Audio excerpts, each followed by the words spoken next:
कल जो क्लास लूंगी ना उसमें मैं आपको बताऊंगी, बिकॉज उसमें मैं आपको एक इंपॉर्टेंट कुछ 2-3 चीजें बताऊंगी, तो थोड़ा सा उसमें टाइम लगेगा। बाकी जो और वो है वो मैं आपको बता देती हूँ। अब देखो, जब भी कैलेंडर का क्वेश्चन आपके सामने होगा, कभी भी कोई भी क्वेश्चन आपके सामने कैलेंडर का होगा, कैसे उसको डील करोगे, पहले अपने दिमाग में एक चीज क्लियर कर लो। कैलेंडर में यूपीएससी आपसे वो डे पूछता है, राइट? वो डे पूछता है कि कौन से डे को जो है हमारा ये दिन जो है वो इस दिन कौन सा डे है, सैटरडे है, संडे है, क्या है, ये पूछता है, राइट? और दूसरी चीज आपसे वो कैलेंडर में क्या पूछता है बताइए तो मुझे। 2024 में भी 2 क्वेश्चन आए हैं। दूसरा चीज वो आपसे पूछता है कि कौन से ईयर का जो कैलेंडर है वो सेम ईयर का होगा। कौन से ईयर का जो कैलेंडर है वो हमारा सेम ईयर का होगा, यही पूछता है कि इस बार जो कैलेंडर है ये कौन से ईयर का जो है वो सेम ईयर का होगा। अब दिमाग में रखना, जब भी डे पूछता है तो हम क्या करते हैं, नंबर ऑफ ऑड डेज निकालते हैं। ऑड डे क्या होते हैं, रिकॉल करो पिछली क्लास, इसी को हम क्या कहते हैं, आपका एक्स्ट्रा डे। तो जो भी एक्स्ट्रा डे होते हैं उसी को हम कहते हैं ऑड डे। तो हमेशा हमें यहाँ पर नंबर ऑफ डेज निकालने होते हैं। तो नंबर ऑफ डेज निकालने के लिए हम डिवाइडेड बाय क्या करते हैं, 7 करते हैं।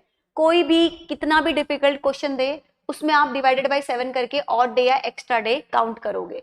अब यहाँ पर कैलेंडर में हमारे पास 2 कंसेप्ट आते हैं। एक कंसेप्ट कौन सा आता है, लीप ईयर का, एक आता है नॉर्मल ईयर का, राइट? अब किसी भी क्वेश्चन में हमें उसको सॉल्व करना है तो हमें लीप ईयर और नॉर्मल ईयर क्या करना होता है, चेक करना होता है, ठीक है? अब लीप ईयर चेक करने के लिए हम क्या करते हैं, अगर वो ईयर हमारा सेंचुरी ईयर है या वो हमारा ईयर जो है वो नॉर्मल ईयर है। जब भी सेंचुरी ईयर होता है तो हम क्या करते हैं, डिवाइडेड बाय 400 करते हैं, राइट? और जब भी नॉर्मल ईयर होता है तो हम डिवाइडेड बाय क्या करते हैं, 4 करते हैं। उसको चेक करने के लिए कि वो लीप ईयर है या नहीं हम डिवाइडेड बाय क्या करते हैं, 4 करते हैं। और जब सेंचुरी ईयर होता है तो हम डिवाइडेड बाय क्या करते हैं, 400 करते हैं। ये चीजें तो क्लियर होंगी माइंड में, है ना?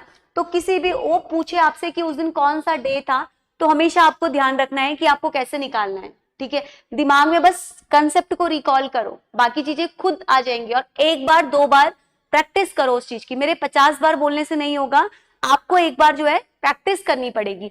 अब ये भी पता है आपको कि एक नॉर्मल ईयर में 1 एक्स्ट्रा डे ये क्या होता है आपका, 1 ऑड डे होता है। इस ऑड डे को ही हम क्या बोलते हैं, एक्स्ट्रा डे कहते हैं। अब ये मैंने आपको निकाल के बता रखा है कैसे करते हैं। जितने दिन होते हैं उसको डिवाइडेड बाय 7 कर दीजिए तो 1 will be the extra day या ऑड डे। और जब भी हमारा लीप ईयर होता है तो हमारे पास 2 एक्स्ट्रा डे या ऑड डे होते हैं।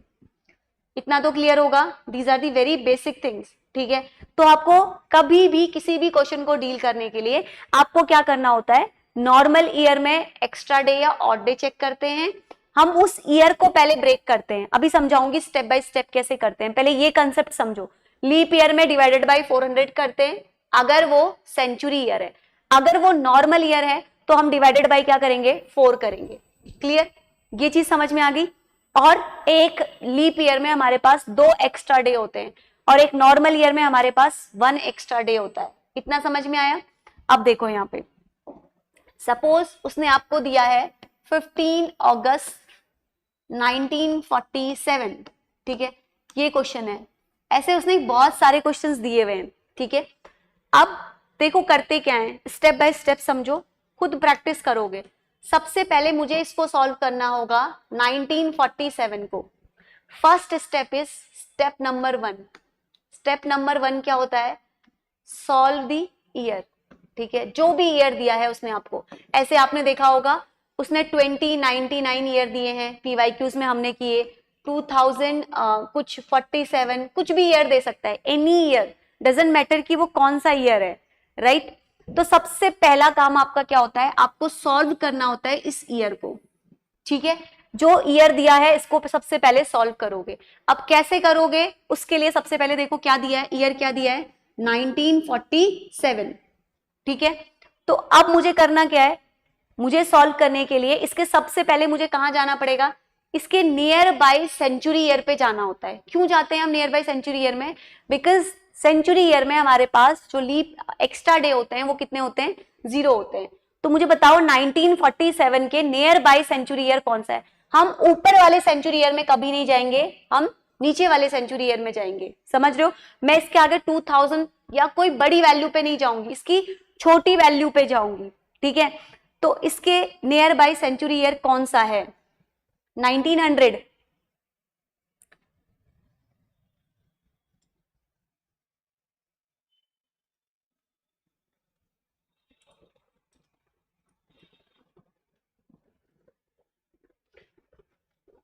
यस, तो ब्रेक करना होता है, ठीक है, बिल्कुल सही।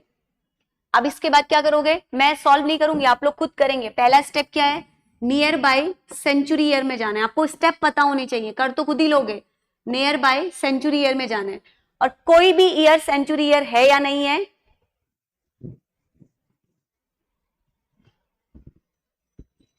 हाँ, यस, हमेशा हम पीछे तक देखते हैं।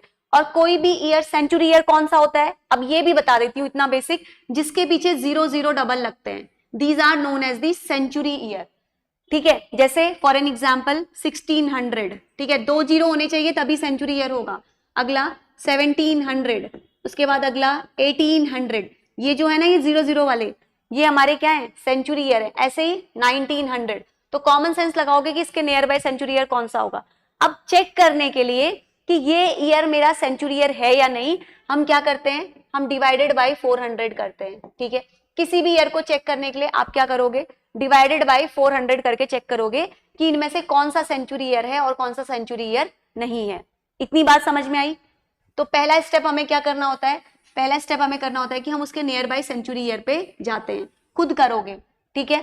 सेकेंड स्टेप क्या करते हैं? जो हमारे रेस्ट ईयर बच गए, ठीक है, रेस्ट ईयर जितने बच गए उसको आप ब्रेक करोगे। सपोज 47 बच गए मेरे rest year, this is just an example. अब इस 47 साल में आप चेक करते हैं हम कि नॉर्मल ईयर कितने हैं और मेरे लीप ईयर कितने हैं। समझ में आ रही बात? इस 47 ईयर्स में जितना भी बचेगा, this is just an example, आप खुद चेक करोगे कि 47 है कि क्या है। तो क्या चेक करोगे कि नॉर्मल ईयर कितने बचे और मेरे पास लीप ईयर कितने बचे। अब आपको पता है कि एक साल में एक एक्स्ट्रा डे होता है जब हमारा नॉर्मल ईयर होता है, तो जो भी वैल्यू आएगी उसको मल्टीप्लाई बाई किससे करोगे? 1 से करोगे। अब आपको पता है जब भी लीप ईयर होता है हमारे पास 2 एक्स्ट्रा डे होते हैं, पता है ना। तो लीप ईयर के केस में किससे मल्टीप्लाई करोगे? जो भी वैल्यू आएगी 2 से, ठीक है, ये समझ आ गया। अब इसके बाद हम क्या करते हैं? आप इनको ऐड करके डिवाइडेड बाय 7 कर दोगे और चेक करोगे कि सेंचुरी, ये जो ईयर है, इसमें मेरे कितने नंबर ऑफ ऑड डे आए, ठीक है। इतना सॉल्व कर दिया, मेरा काम बन गया। अब मुझे क्या करना है? यहां तक समझ आ गया ना? खुद सॉल्व करना, एक एक स्टेप आपको मैं बता रही हूं, राइट। तो स्टेप 1 मैंने क्या किया? मैंने सॉल्व कर दिया ईयर को।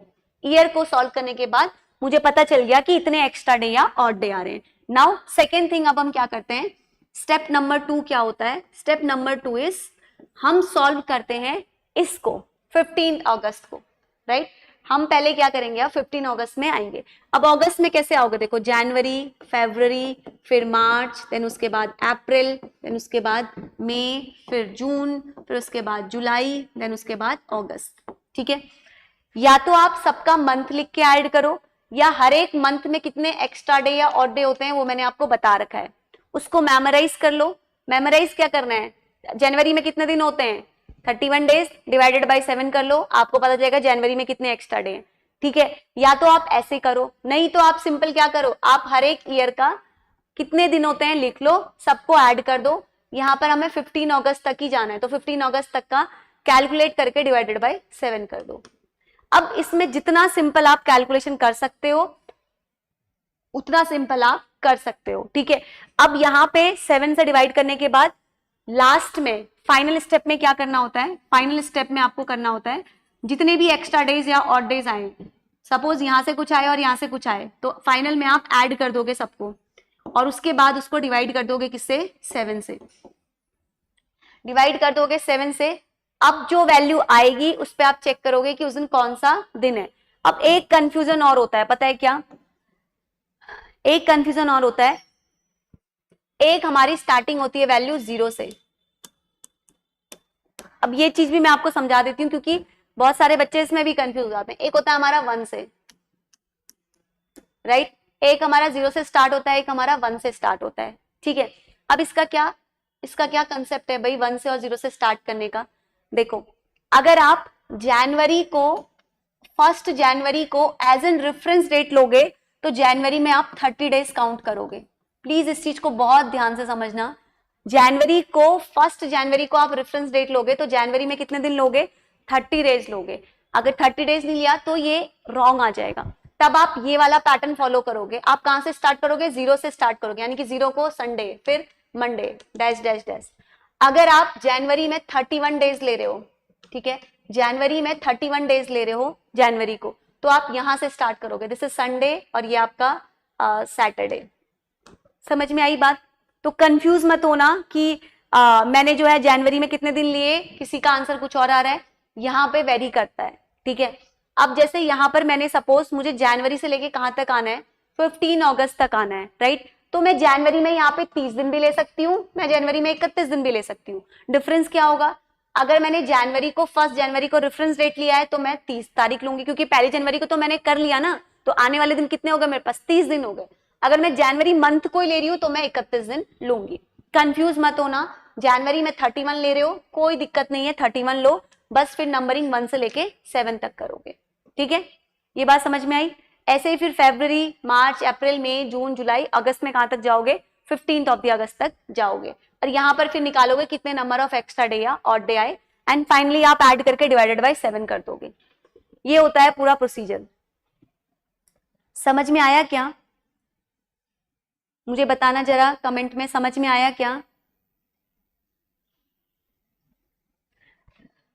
किसी को दिक्कत है प्लीज पूछिए।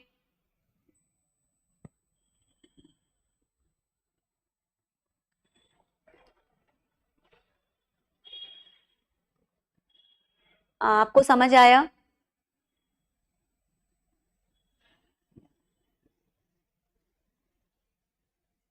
अब मैंने स्टेप बाय स्टेप लिखे हैं, आपको स्टेप सॉल्व करना आपका काम है अब, ठीक है। चलो, एक कंसेप्ट ये होता है हमारा जो आपको मैंने बता दिया, ठीक है। अब दूसरा कंसेप्ट होता है जो अभी मैंने आपको बताया कि एग्जैक्टली सेम ईयर वाला क्वेश्चन जो पूछा जाता है।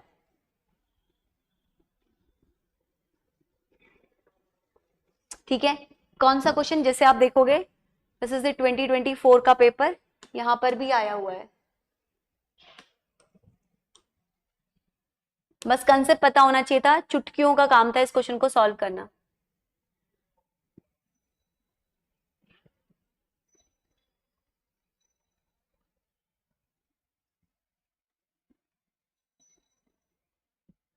एक क्वेश्चन आया था ना,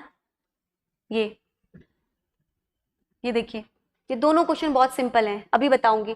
the calendar for the year of 2025 is same for, देख रहे हैं, ये क्वेश्चन आया हुआ है।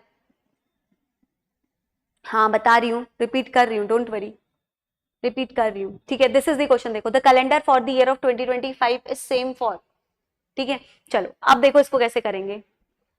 जहां पर भी आपसे, ये तो एक कंसेप्ट आपको मैंने समझाया, जहां पर भी आपसे सेम ईयर पूछेगा कि ये कैलेंडर जो है किस ईयर के कैलेंडर से सेम होगा, इसके लिए आपको एक चीज ध्यान रखनी है, या repetition of the after year किसके होगा, जो ये क्वेश्चन आया हुआ था आपका। क्वेश्चन क्या है? क्वेश्चन देख लो पहले। The calendar for the year of 2025 is same for, पूछना चाह रहा है कि 2025 का जो कैलेंडर है ये सेम किसके लिए, किस ईयर के लिए होगा। अब इसके लिए आपको जो ध्यान रखना है वो क्या ध्यान रखना है, एक सिंपल सी चीज है, एंड मूवमेंट पे बता रही हूं, मे बी माइंड में आपका रहेगा, ठीक है। सबसे सिंपल चीज क्या ध्यान रखनी है? आंसर बता रहे हो आप, वेरी गुड। सबसे पहले देखते हैं हम ईयर, एंड उसके बाद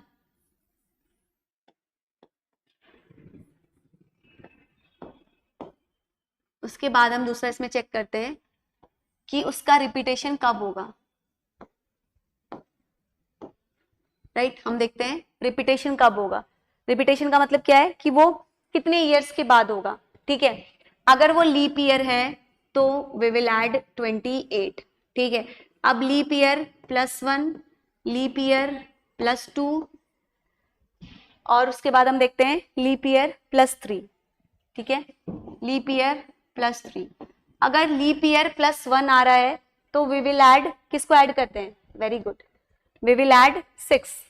अगर लीप ईयर +2 आ रहा है तो वी विल ऐड 11 और यहाँ पे हम 11। ये बस आपको ध्यान रखना होता है। कोई भी ईयर का क्वेश्चन आपसे पूछेगा तो आपको सिंपली क्या ध्यान रखना है कि लीप ईयर के साथ उसमें क्या आ रहा है, +1 ऐड कर रहे हैं, +2 ऐड कर रहे हैं, या हम क्या चेक कर रहे हैं। समझ आ रहा है?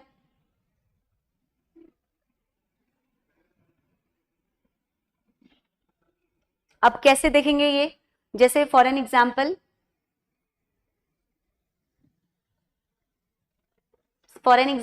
एक ईयर में और पूछा गया था, ये कौन से ईयर का पूछा है, एक मिनट में देखूं जरा, 2025 का पूछा है ना। चलो एक और क्वेश्चन पूछा गया था 2009 करके, यूपीएससी ने पूछा था 2009 का जो है वो कौन से ईयर का जो है सेम होगा। क्या करेंगे, ये कैसा ईयर है, पहली बात तो मुझे बताओ कि ये कैसा ईयर है, नॉर्मल ईयर है कि लीप ईयर है, ये कैसा ईयर है पहले ये बताओ। हमारा ये कंसेप्ट जो है वो सॉल्व होता है लीप ईयर के उस पे ही, ठीक है। तो ये बताओ मुझे ये कैसा ईयर है, नॉर्मल ईयर है या लीप ईयर है, आंसर बता रहे हो, ये कैसा ईयर है पहले ये बताओ मुझे।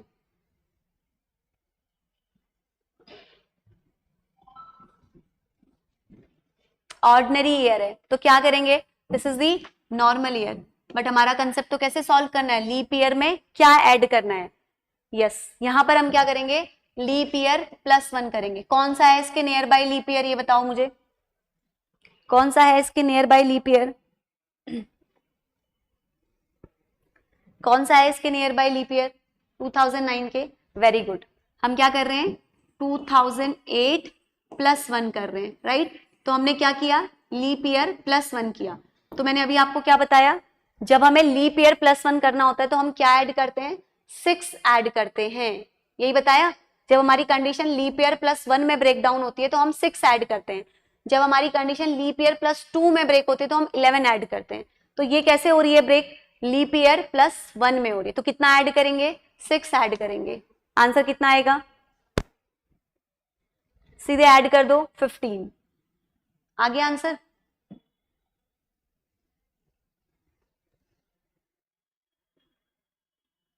क्लियर है,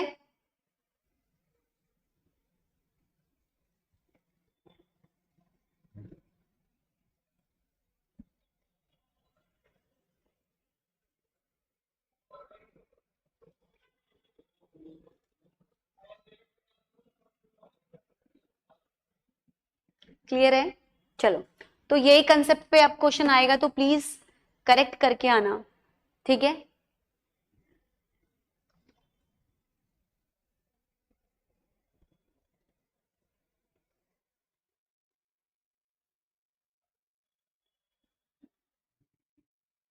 क्लियर है, चलो अब देखते हैं क्लॉक को कैसे करोगे। मुझे बताओ तो क्लॉक पे कैसे कैसे क्वेश्चन पूछे गए हैं, पहले आप लोग मुझे बताओ क्लॉक में कैसे कैसे क्वेश्चन पूछे गए हैं अभी तक।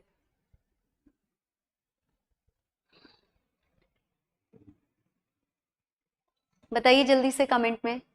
कोइंसाइड, कोइंसिडेंस, यस, और इससे भी इंपॉर्टेंट पूछा गया एक और,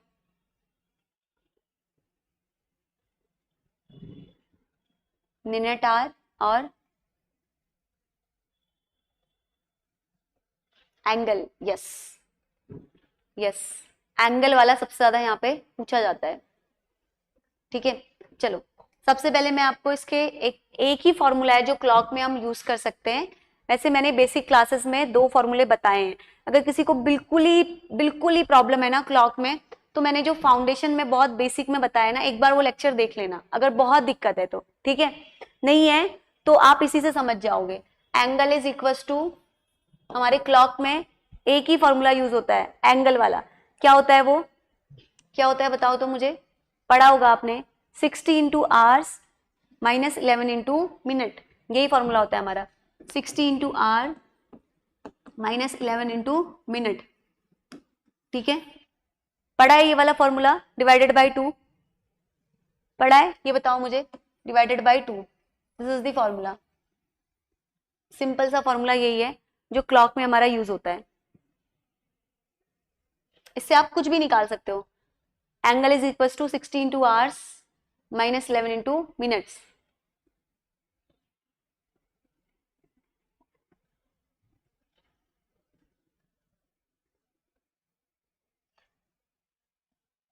कौन सा पढ़ा है?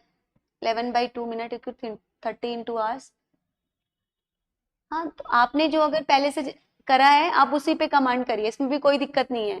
टाइम इज इक्वल टू, ये भी कर सकते हो जो आपने लगाया है, आपकी चॉइस है। ठीक है, आपकी चॉइस है कि आप कौन सा फॉर्मूला लगा के इसको सॉल्व करना चाहते हो। ठीक है, this is completely your choice कि आप किस में करना चाह रहे हो, कौन से इसमें करना चाह रहे हो, ये आपके ऊपर है। ठीक है,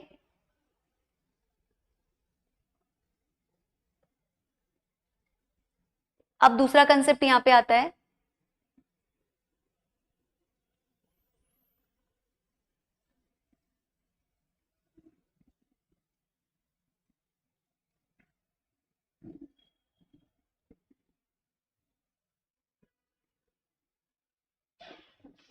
दूसरा कंसेप्ट यहाँ पे आता है कोइंसाइड वाला। अब देखो जो एक क्वेश्चन आया था ना, ये देखो कोइंसाइड वाला, ये भी बताती हूँ, ये तो हो गया डन। एक और इस पे भी क्वेश्चन आया हुआ है, ये देखिए, what is the angle between the minute hand and the hour hand when the clock show the 4:25। बस डायरेक्ट सॉल्व करना था, इसी फॉर्मूले से हो जाता। आपसे क्या पूछा है? एंगल पूछा है, किस किस के बीच में? मिनट हैंड और आवर हैंड के बीच में, जब वो क्लॉक कितना शो कर रही है? 4:25। ठीक है, इससे आपका ये वाला क्वेश्चन सॉल्व हो जाएगा। मैं अभी सॉल्व नहीं करा रही, मैं आपको बता रही हूँ कैसे करना है। और इसमें दूसरा कंसेप्ट होता है क्लॉक के, इसमें कोइंसाइड का कंसेप्ट होता है। क्या होता है हमारे इसमें? आंसर नहीं पता मुझे, देखना पड़ेगा, सॉल्व करना पड़ेगा, मैंने किया नहीं है सॉल्व। सी है, सी होगा, फिर सब लोग सी दे रहे हैं तो चलो। अब ये वाला जो क्वेश्चन है, ये वाला मैं आपको बता देती हूँ कि हाउ मेनी, ये जो पूछा है ना उसने, हैंड जो है वो कोइंसाइड करती है हाउ मेनी टाइम्स, ये मैंने बेसिक क्लासेस में भी बताया है। जो आपकी हैंड्स हैं, how many times are hands, statement लिख देती हूँ, टुगेदर इन अ डे क्या करती हैं? कोइंसाइड। कोइंसाइडिंग का मतलब क्या होता है? कोइंसाइडिंग का मतलब क्या होता है, ये बताओ तो मुझे। कोइंसाइडिंग टुगेदर का मतलब क्या होता है?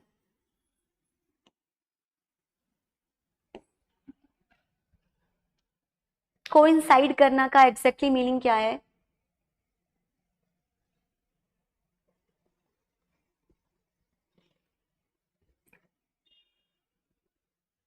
यहाँ पे जो अभी मैं टेबल बताऊंगी, इससे आपका जो इस बार वाला क्वेश्चन है ना वो सॉल्व हो जाएगा, और फ्यूचर में अगर कभी भी कोई क्वेश्चन आया तो वो भी सॉल्व हो जाएगा। कोइंसाइड इज एक के ऊपर एक, पता है ना, आर हैंड और मिनट हैंड एक के ऊपर एक, क्लियर है ना। अब इसमें मैं आपको 3 कंडीशन बताऊंगी, कब कब कोइंसाइड करती हैं, उसके लिए 3 कंडीशन बताऊंगी। व्हेन दी एंगल इज 0, ठीक है, एक कंडीशन जब हमारा एंगल 0 है, और दूसरा कंडीशन जब हमारे पास अपोजिट एंगल है।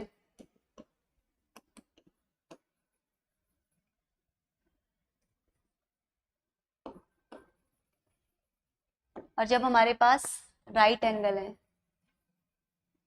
ये बस ध्यान रखना, इससे हो जाएगा। अच्छा, अब मुझे कुछ बेसिक क्वेश्चन के आंसर देना, राइट। अपोजिट एंगल कितने पे बनेगा ये बताओ तो मुझे। राइट एंगल का मतलब क्या है?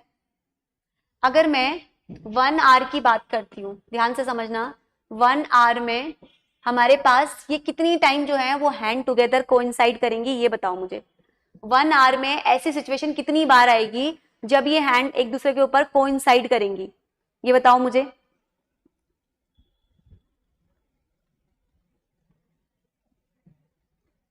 1 आवर में 1 टाइम्स, ये ध्यान रखना बस, ठीक है। अगर नहीं भी पता तो ये जो मैं बता रही हूँ इसको बस नोट कर लीजिए, 1 आवर में 1 टाइम, ठीक है। अब आते हैं हम 12 आवर में। 12 आवर्स में कितनी बार होती है ऐसी सिचुएशन? 12 आवर्स में कितनी बार होती है ऐसी सिचुएशन?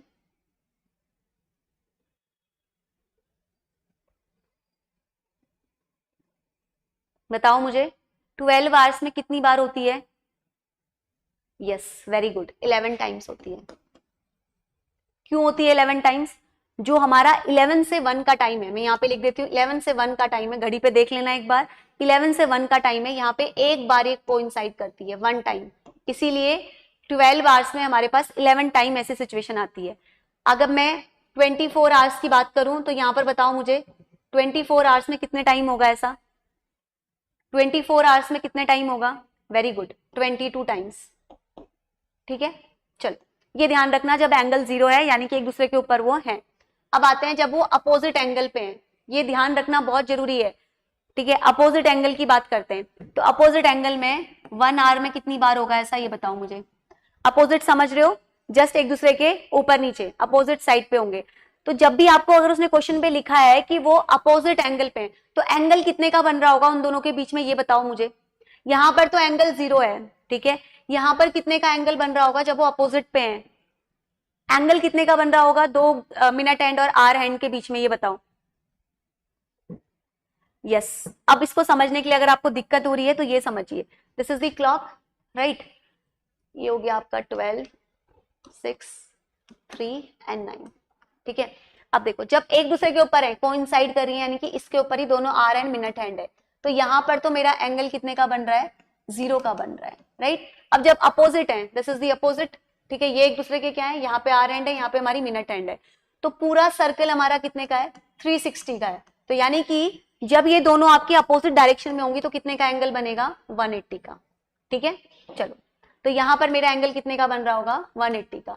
अब राइट एंगल में बताओ मुझे कितने का बनेगा? जब वो दोनों एक दूसरे के राइट एंगल की कंडीशन में है तो एंगल कितने का बनेगा? बताना मुझे, राइट एंगल के केस में कितने का एंगल बनेगा? राइट एंगल पता है ना कैसे होता है? यस, 90 डिग्री का, बिल्कुल सही। ये कितने का बनेगा? 90 डिग्री का। चलो, अब इसके पर्सपेक्टिव में भी कुछ चीजें लिख लो, अगर if any case opposite angle पे पूछा यूपीएससी ने तो आप आंसर कर सकते हो। तो अपोजिट एंगल में 1 आवर्स में कितने टाइम होगा? 1 टाइम, अपोजिट है बस, चीजें तो वही हैं। और 12 आवर्स में, 12 आवर्स में कितने टाइम होता है? ये ध्यान रखना, 12 आवर्स में यहां पर भी 11 टाइम्स होता है। क्यों होता है ये भी बता देती हूँ रीजन। 11 टाइम्स होता है यहाँ पे 5 to 7 के बीच में एक ही बार एंगल बनता है, ठीक है, जब ये अपोजिट में होते हैं तो 5 to 7 के टाइम पे हमारा एक ही बार बनता है। ठीक है, अब 24 आवर्स में यहाँ पे कितने टाइम होगा मेरा? 22 टाइम्स। ठीक है, अब लास्ट है हमारा राइट एंगल। राइट एंगल बताओ तो मुझे, 1 आवर में ऐसी कंडीशन कितनी बार आएगी? ये ध्यान रखना, 1 आवर में ऐसी कंडीशन 2 टाइम्स आएगी, बस इतना ही ध्यान रखो। क्लियर? ये चीजें क्लियर हुई?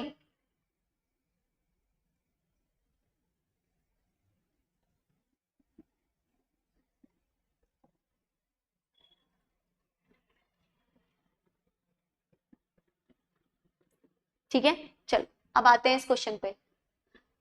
चलिए, क्लियर है ना?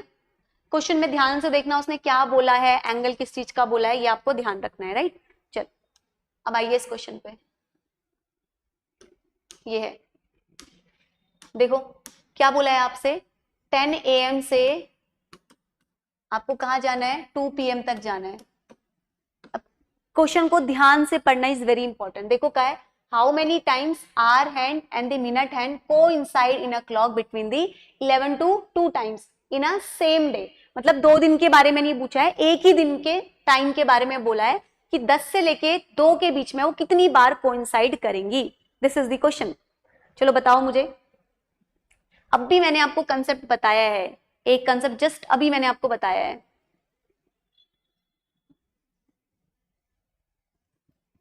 फोर होगा, ध्यान से देखो, लिख लो पहले कितने से कितने टाइम में जाना है। क्या बताया मैंने, 10 to कहां जाओगे? 11, फिर 11 से कहां देखना है? 12, 12 से 1 और 1 से क्या? 2। ठीक है, तो एक बारी कब कोइंसाइड करेगी? 11, 10 से लेके इसके बीच में, तो कितने टाइम हो गया? 1 टाइम। अभी मैंने आपको 1 मिनट पहले क्या बताया, उसने टाइम जानबूझ के इसलिए दिया है क्योंकि आप समझो उस कंसेप्ट को। क्या बताया मैंने? 11 से लेके 1 के बीच में एक बारी कोइंसाइड करती है, बताया ना मैंने। इसलिए उसने वही टाइम दिया है चूज करके, एकदम देख रहे हो आप कितने कंसेप्ट पे उसने वो किया है। तो 11 से लेके 1 तक के बीच में कितनी बार कोइंसाइड करती है, 1 टाइम, और 1 से लेके 2 के बीच में 1 टाइम। तो कितना होगा answer, 1 2 3, answer will be 3 time. जो यूनिक चीजें है ना वहीं पर ही वो आपको ट्रैप देगा, वहीं पर ही आपसे एग्जाम में क्वेश्चन पूछा जाएगा जहां पर ट्रैप होगा। ठीक है, तो यहां पर ट्रैप कहां पे था आपका, 12 से लेके 11 से लेके 1 के बीच में, तो उसने वहीं से आपसे क्वेश्चन पूछ दिया। क्लियर है ये चीज, मनीषा क्लियर हुआ आपको?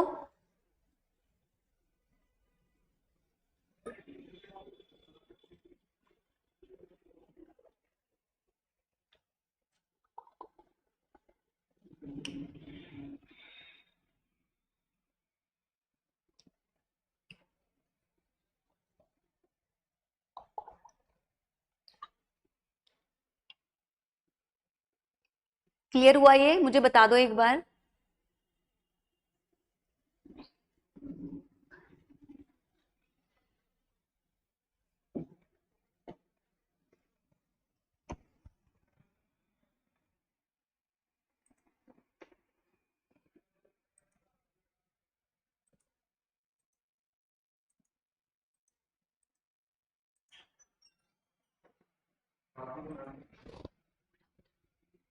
क्लियर है, बताओ मुझे जल्दी से। हाँ पूछो।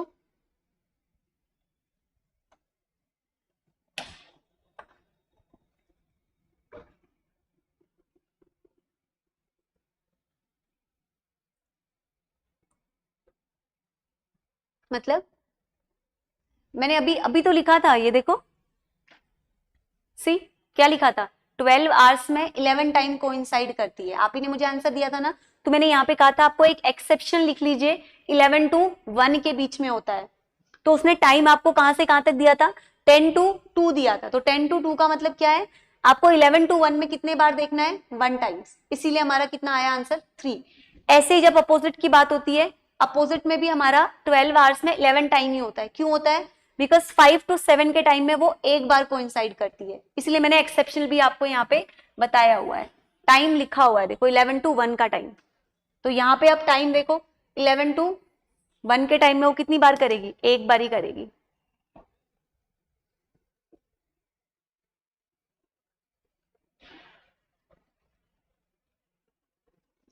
क्लियर है?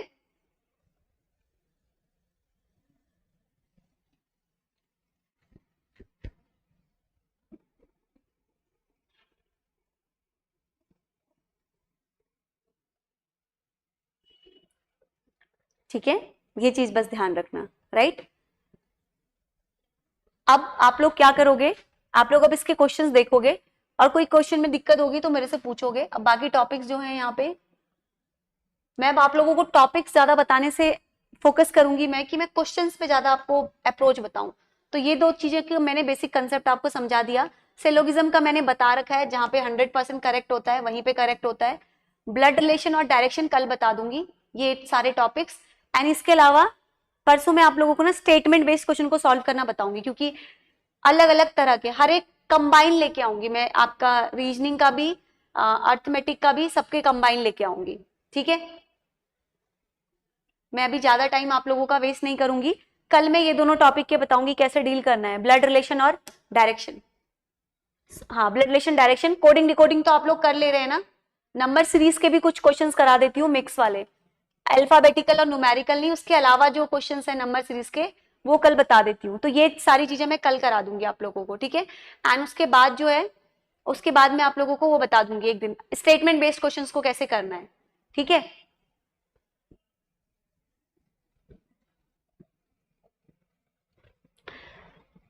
वो आपको काउंट करने की नीड नहीं है वैसे,